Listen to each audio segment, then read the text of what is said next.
වෙළඳපොළ කියන්නේ මොකක්ද කියලා. දැන් මොකද්ද අපි කතා කරන්න හදන්නේ ටියුට් එකේ ඊළඟට බලන්න මොකද්ද තියෙන්නේ කියලා. මූල්‍ය වෙළඳපොළ.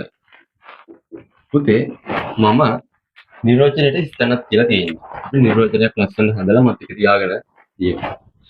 මම මූල්‍ය වෙළඳපොළ මෙන්න මෙහෙම ඔයගොල්ලන්ට කියන්නේ. පුතේ ඔයගොල්ලෝ නිර්වචනයේ කොහේ ලියද්දී කොහේ වුණත් ලියද්දී. ඒ කියන්නේ විභාගෙට ලිව්වත් ඉස්කෝලේ එක්සෑම් එක ලිව්වත් මෙන්න මේ කාරණා තුන අඩංගු විය යුතුයි. පළවෙනි කාරණාව තමයි පුතේ මූල්‍ය වෙළඳපොළ කියන්නේ කෙටි කාලීන හෝ දිගු කාලීන. මොකද්ද? කෙටි කාලීන හෝ දිගු කාලීන. පුතේ මෙන්න මේ කෙටි කාලයක් කියන්නේ වසරකට වඩා අඩු කාලයක්. දිගු කාලයක් කියන්නේ වසරකට වඩා වැඩි කාලයක්. පුතේ මෙන්න මේ කාරණා දෙක ඉස්සරහට වැදගත් වෙනවා. මොකද මේ මූල්‍ය වෙළඳපොළත් කොටස් දෙකකට බෙදෙනවා. අන්නේ කොටස් දෙක පහසුවෙන් හඳුනා ගැනීම සඳහා කෙටි කාලීන දිගු කාලීන කියන වචන දෙක අපිට වැදගත් වෙනවා. ඉතින් මූල්‍ය වෙළඳපොළ කියන්නේ කෙටි කාලීන දිගු කාලීන අරමුදල් අවශ්‍යතාවය සඳහා. මොනවා අවශ්‍යතාවයටද?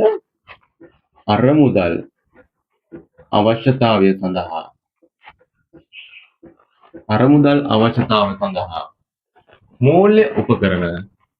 පුතේ මූල්‍ය උපකරණ කියන්නේ භාණ්ඩාකාර බැඳුම් කර, භාණ්ඩාකාර බිල්පාත්, මූල්‍ය පත්‍රිකා, ණයකර අන්න ඒ වගේ දේවල් තමයි පුතේ මූල්‍ය උපකරණ කියන්නේ. තව තියෙනවා මූල්‍ය උපකරණ. මූල්‍ය උපකරණ විකිණීම හා මිලදී ගැනීමේ සමස්තය. මොනවාද? විකිණීම හා මිලදී ගැනීමේ